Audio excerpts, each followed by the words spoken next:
Raji, an ancient epic, is a hack and slash game that has you in the role of the titular Raji, a girl who is tasked with saving the world, obviously, and rescuing her kid brother from the demon lord Mahabalasura. A demo for Raji is out right now on Steam, and there's a Kickstarter for the game as well. We checked it out at IGX 2017 and later on Steam, and here's what you need to know.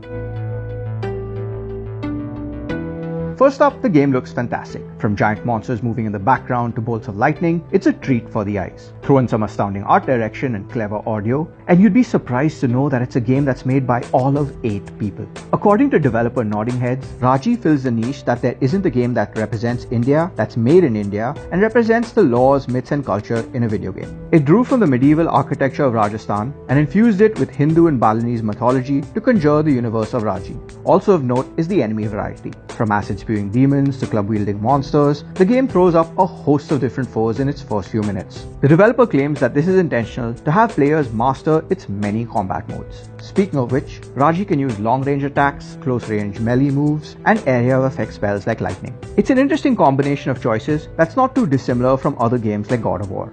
It works well with responsive close-range controls that make each hit satisfying. Though unlike Sony's classic series, it isn't as polished in terms of long-range attacks or a lock-on that you can use to target enemies. Nodding Head Games admits that due to the rush to get the demo out in time for its Kickstarter, some of these features weren't as play-tested as heavily as it would have liked, and it would be improved in time for the game's release. The same applies to the frame rate. While it ran smoothly on a beefy machine on the IGX show floor, it was far from smooth on a gaming laptop running a 1050 Ti.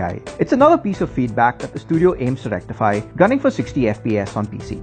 Interestingly, the game will also be available on the Nintendo Switch, PS4 and Xbox One too, hopefully around the same time, which is Q2 2019. Initial impressions suggest that this is one of the more polished games to come out of India in recent years. If all goes well, it could have a larger audience than it appears to deserve. If you like this video, hit the thumbs up button and subscribe. You can also follow us on Facebook, Twitter and Instagram at Gadgets360.